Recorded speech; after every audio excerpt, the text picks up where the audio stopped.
अस्सलामु अलैकुम वरहमतुल्लाहि वबरकातुह। अल्हम्दुलिल्लाहि रब्बिल आलमीन वस्सलातु वस्सलामु अला सय्यिदिल अंबिया'i वल मुरसलीन व अला आलिहि त्तय्यिबीन अत्ताहिरीन व अस्हाबिहिल अकरमीन अजमईन। फ़क़द क़ालल्लाहु तआला फ़ी शानि हबीबिहिल करीम इन्नल्लाहा व मलाइकतहु युसल्लूना अलन नबी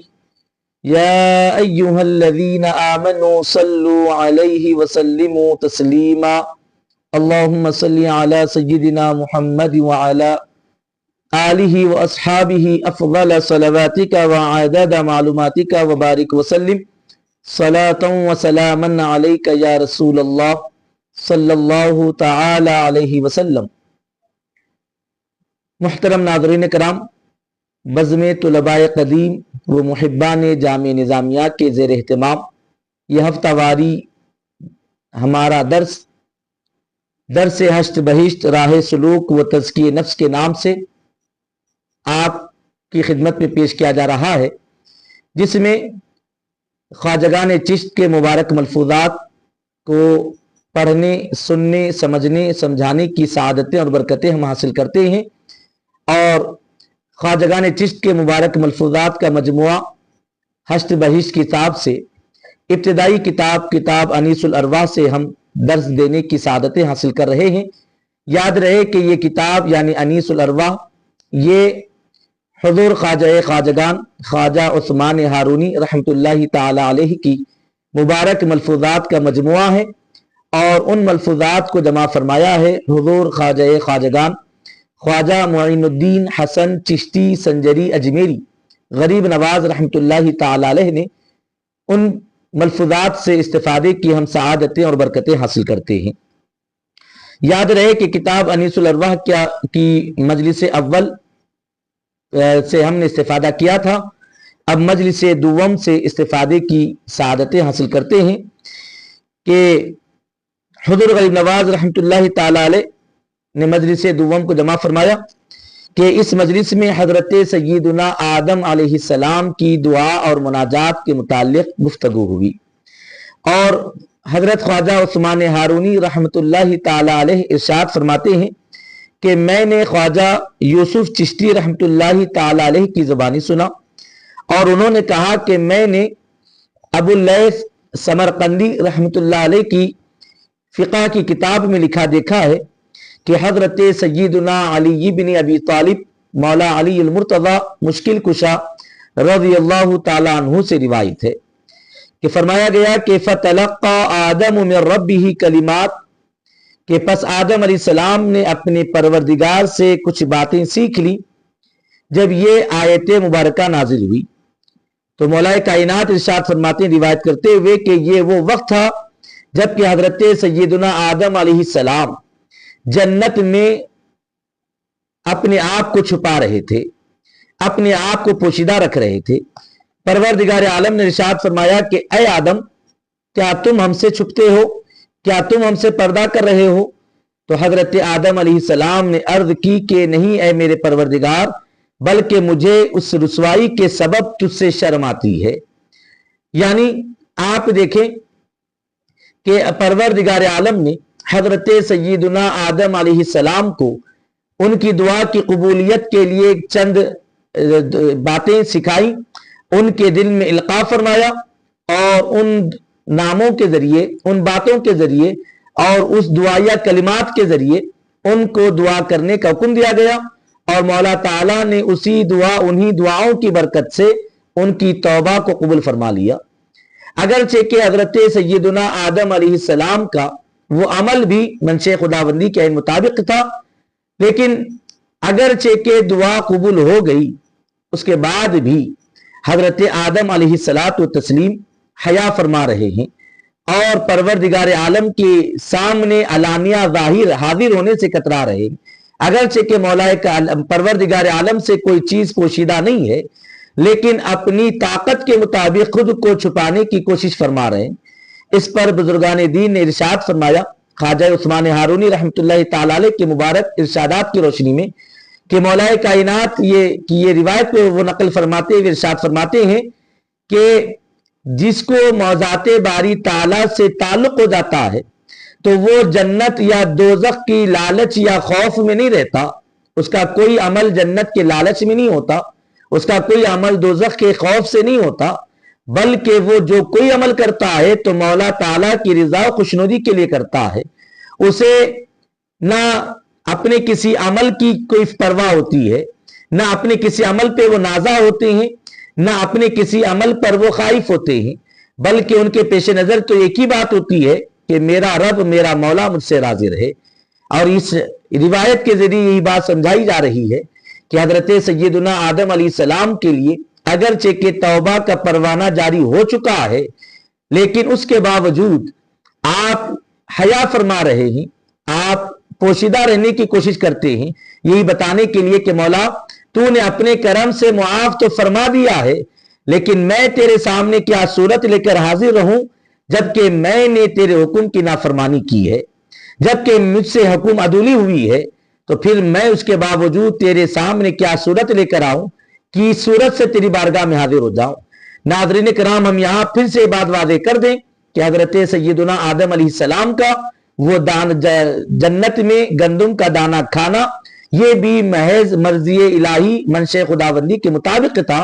उसमें बेशुमार हिकमतें रही जो कि बुजुर्गान दीन ने, अकाबिरीन ने, असलाफ कराम ने बयान फरमाई हैं। यहां वो मौका नहीं है, लेकिन हम ये बात बतौर खास अर्ज करते चलें कि आदम अलैहिस्सलाम के इस फरमान और आपके इस इल्तिजा के जरिए हमें ये नसीहत और पैगाम हासिल होता है कि हम तो कोशिश यही करते हैं कि हमारे गुनाह मुआफ हो जाएं तो बस हैं,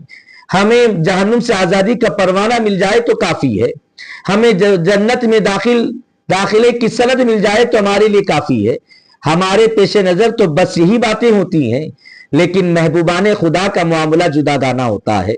वो महज अपनी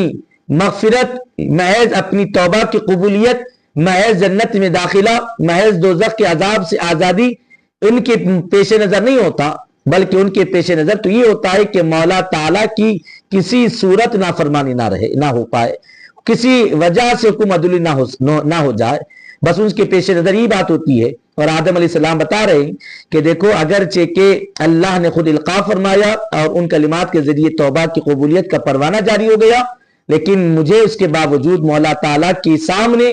हाजिर होने में इस बात पर हया आती है कि मौला के हुक्म अदूली करने के बावजूद मैं उसके सामने कैसे हाजिर हो जाऊं। तो नाज़रीन कराम, जरा अंदाजा करें, और हमें बुजुर्गान दीन के मलफूजात की बरकत से यही फायदा हासिल होता है कि हम भी कल रोज क़यामत मौला ताला के हुजूर हाजिर होना है, हमें भी मौला के ताला की बारगाह में हाजिरी देनी है। यकीनन अगर चे के हमारी मगफिरत बुजुर्गान दीन की और सहाबाए कराम अहले बैत अत्हार हबीब किरदगार सल्लल्लाहु अलैहि वसल्लम की शफाअतों की बरकतों से यकीनन नजात और मगफिरत का सामान तो हासिल हो जाएगा, मुयस्सर हो जाएगा, लेकिन जरा एक लम्हे के लिए ख्याल करें कि हम भी तो मौला ताला की कितनी नाफरमानियां करते हैं, कितनी हुक्म अदुलिया हमसे होती है, उसके बावजूद हम मौला ताला की बारगाह में क्या सूरत लेकर हाजिर होंगे कि मौला तूने नाज और नियाम की जिंदगी अता फरमाई, मौला तूने बड़ी आसाइश वाली जिंदगी अता फरमाई, मौला तूने कदम कदम पर नवाजिशात से सरफराज फरमाया, मौला तूने रहमो करम की बारिश फरमाई, लेकिन उसके बावजूद हम हैं कि तेरी नाफरमानियां करते हमने जिंदगी गुजारी, तेरी हुक्म अदुलियां करते हमने जिंदगी बसर की, तेरे हबीब पाक अलैहिस्सलाम की सुन्नतों को तर्क करने में हमने जिंदगी को गंवाया है। तो फिर अंदाजा करें कि अगर हमें मौला ताला की बारगाह में अल्लाह रब्बुल इज्जत से अगर हमारा ताल्लुक इस्तवार होगा, मजबूत होगा, तो फिर यकीनन हमारे लिए मगफिरत का परवाने से कई गुना ज्यादा मौला ताला अल्लाह उसके रसूल सल्लल्लाहु अलैहि वसल्लम की रिजा और खुशनुदी ज्यादा अहम होगी। और अगर हमसे हुक्म अदुली होगी तो फिर हमें यही फिक्र लाहक होगी कि हम अल्लाह उसके रसूल की बारगाह में क्या सूरत लेकर हाजिर होंगे। बहरहाल फिर आगे इरशाद फरमाते हैं कि सूरज ग्रहण और चांद ग्रहण के बारे में गुफ्तगू हुई और ख्वाजा उस्मान हारूनी रहमतुल्लाह ताला अलैह ने इरशाद फरमाया कि हजरत अब्दुल्लाह इब्न अब्बास रज़ियल्लाहु ताला अन्हुमा से रिवायत है कि एक दफा रसूल खुदा सल्लल्लाहु अलैहि वसल्लम के जमाने मुबारका में चांद ग्रहण वाक़ हुआ और हबीब पाक सल्लल्लाहु अलैहि वसल्लम से इस मुतालिक सवाल किया गया कि ये चांद ग्रहण सूरज ग्रहण क्या है। تو आका अलैहिस्सलातु तस्लीम ने इरशाद फरमाया कि जब बंदों के गुनाह बहुत हो जाते हैं और बहुत गुस्ताखी करते हैं, अल्लाह उसके रसूल की नाफरमानियां होती हैं, तब अल्लाह रब्बुल इज्जत हुक्म फरमाता है कि चांद और सूरज को गिरहन वाक़ हो जाए और उनको रुपोश कर दिया जाए ताकि खिलकत इबरत पकड़े और नसीहत हासिल करे। मोहतरम नाज़रीन कराम, चांद गिरहन और सूरज गिरहन के हवाले से अहादीस मुबारका में तफसील से और बड़ी कसरत से रिवायतें मौजूद हैं। जैसे कि एक रिवायत सही बुखारी शरीफ की हमें यह भी मिलती है, तिवालत से बचने के लिए बिल्कुल एक ही हदीस पाक पर हम इक्तफा करते हैं कि जब के शहजादे रसूल मुकर्रम सल्लल्लाहु अलैहि वसल्लम हजरत सय्यदुना इब्राहीम रज़ियल्लाहु अन्हु का विसाल हुआ, आप भी चूंकि कम सिनी में ही रुखसत हुए, विसाल फरमाया, तो उसी दिन चांद गिरहन हुआ। तो लोगों के दरमियान ये बात होने लगी कि ये हुजूर पाक सल्लल्लाहु अलैहि वसल्लम के शहजादे हजरत इब्राहीम रज़ियल्लाहु अन्हु की विसाल की वजह से हुआ है। आका अलैहिस्सलातु तस्लीम ने सुना तो इरशाद फरमाया कि लोगों कि चांद और सूरज को गिरहन किसी शख्स की हयात या उसकी मौत की वजह से नहीं होता, बल्कि ये दोनों तो आयतान मिन आयातिल्लाह, ये दोनों यानी चांद और सूरज तो अल्लाह की निशानियों में से निशानियां हैं, और जब कभी इनको गिरहन होता है तो फिर तुम उनको गिरहन होता देखो तो अल्लाह के हुजूर जो है सजदा रेजियां करो, नफिल नमाजें अदा करो और अल्लाह की बारगाह में दस्त बदुआ हो जाओ। तो मालूम हुआ कि चांद और सूरज ग्रहण के हवाले से इस्लामी नुक्ते नजर तो यही है कि मौला ताला अपने बंदों को नसीहत करने के लिए, उनको इबरत हासिल देने की खातिर चांद और सूरज को गिरहन फरमाता है, उन पर गिरहन वाक़ होता है ताकि लोग अपने गुनाहों से बाज आ जाएं और अल्लाह उसके रसूल की हुक्म अदूलियों और नाफरमानियों से बाज आकर अल्लाह उसके रसूल के अहकाम पर अमल पैरा होने वाले हो जाए। खूब खूब तौबा इस्तगफार करें। दीगर हदीस मुबारका में इस्तगफार करने, तौबा इस्तगफार करने का भी हुक्म मिलता है। बहरहाल हजरत ख्वाजा उस्मान हारूनी रहमतुल्लाह ताला अलैहि इरशाद फरमाते हैं और फिर आगे फरमाते हैं कि कौन से महीने में चांद और सूरज ग्रहण वाक़ हो तो फिर उसके क्या असरात मुरत्तिब होते हैं, इसको तफसील के साथ बयान फरमाते हैं। हम बड़ी तेजी के साथ उसको पढ़ने की बरकतें हासिल करते हैं कि आपने फरमाया कि अगर चांद और सूरज ग्रहण मुहर्रम के महीने में वाक़ हो तो उस साल कत्ल खून फिसाद बर्पा होंगे, और अगर माह सफर में सूरज ग्रहण या चांद ग्रहण हो तो उस साल बारिशें कम होती हैं और दरिया खुश्क हो जाते हैं। और आगे फरमाते हैं कि अगर चांद ग्रहण या सूरज ग्रहण रबीउल अव्वल के महीने में हो तो उस साल कहत और मौत ज्यादा होंगी और पानी और हवा की ज्यादती होगी। अगर माह रबीउल आखिर में वाक़ हो तो बुजुर्गों की तब्दीली और मुल्क में फतूर वाक़ होगा। माह जुमादल अव्वल में वाक़ हो तो बिजली और बारिश का कसरत होगी और नागहानी मौतें कसरत से वाक़ होंगी, इत्तेफाकी मौतें बड़ी कसरत से होंगी। और अगर जुमादल आखिर में वाक़ हो तो उस साल फसलें उम्दा होंगी और बाजारी अशिया की कीमतों में कमी वाक़ होगी और लोग ऐश व इशरत में बसर करेंगे। आगे फरमाते हैं कि अगर माह रजब में चांद और सूरज ग्रहण वाक़ हो तो महीने का शुरू और जुमा का रोज हो, उस साल भूख और मुसीबतें बहुत नाजिल होंगी और आसमान पर सियाही नाजिल होगी। अगर माह शाबान में ये वाक़ हो तो उस साल खिलकत के दरमियान सुलह और आराम होगा। और अगर माह रमजान में वाक़ हो और उस माह रमजान का शुरू जुमा का दिन हो और उस साल कहत और मुसीबत नाजिल होगी और आसमान से बड़ी सख्त आवाज आएगी जिससे खिलकत बेदार हो जाएगी और खड़े खड़े ही आदमी लोग मुंह के बल गिर कर जाने देते होंगे। और आगे फरमाते हैं कि माह शव्वाल में अगर सूरज ग्रहण या चांद ग्रहण वाक़ हो तो साल मर्दों को बहुत सी बीमारियां लाहक होंगी। और अगर माह ज़िक़ादा में सूरज ग्रहण या चांद ग्रहण वाक़ हो तो उस साल जलजले आएंगे और तेज हवाएं चलेंगी और बहुत से दरख्त जमीन से उखड़ जाएंगे। और अगर माह ज़िलहिज्जा में वाक़ हो तो उस साल फराखी होगी और हाजियों की रास्ते मुनक़ते ना होंगे, राहें मुनक़ते हो जाएंगी। और अगर मुहर्रम में वाक़ हो तो जानना चाहिए कि सारा साल फिसाद बर्पा होगा और एक दूसरे के ऐब बयान करेंगे और दुनिया को छोड़ेंगे और आखिरत वीरान करेंगे। लोगों की ये अतवार, लोगों का ये किरदार, लोगों की ये हालतें होंगी। اور قول و قرار میں مومن نہیں رہیں گے، یعنی بات چیت میں، کہنے اور قرار میں، قول میں پکے نہیں ہوں گے، کبھی بات کریں گے تو کبھی ان باتوں سے مکر جائیں گے۔ وہ منافق دولت مند کو بزرگ خیال کیا جائے گا اور درویشوں کو ذلیل خیال کریں گے، ان کی شانوں میں بے ادبیاں اور گستاخیاں ہوں گی۔ اس وقت خداوند تعالیٰ ان پر مصیبتیں نازل کرے گا تاکہ ان کی عیش یعنی ان کی زندگیوں میں ان کی زندگیاں تلخ ہو جائیں۔ پھر فرمایا کہ جب ایسی حالت ہو تو مصیبتوں کے منتظر رہنا چاہیے۔ محترم ناظرین کرام، آپ نے سنا کہ تفصیل کے ساتھ حضور خواجہ عثمان ہارونی رحمۃ اللہ تعالی علیہ نے کس مہینے میں چاند گرہن اور سورج گرہن ہو تو کیا حالات درپیش ہوتے ہیں، تفصیل کے ساتھ آپ نے بیان فرمایا ہے۔ اب یہاں پر ہم اختتام پر بس اتنا دو باتیں بطور خاص عرض کرتے چلیں، وہ یہ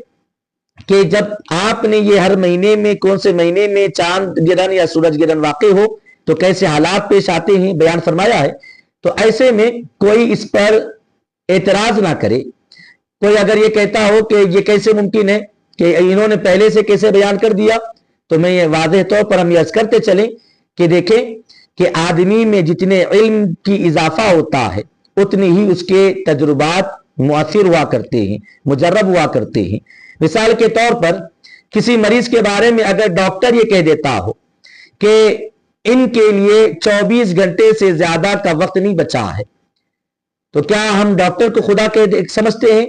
کہ اس نے یہ بات کیسے کہہ دی؟ کیا اس سے حجت کرتے ہیں؟ ہرگز نہیں کرتے، بلکہ ہم یہ مانتے ہیں کہ موت اور حیات یقیناً مولا تعالیٰ کی جانب سے ہے۔ ڈاکٹر نے تو محض اپنے تجربے کی بنیاد پر کوئی تجربے کی بات کہہ دی ہے، بات اس کے بھی اللہ حیات بڑھا سکتا ہے اور ممکن ہے کہ اس سے ان 24 گھنٹوں سے پہلے بھی اللہ موت عطا فرما دے۔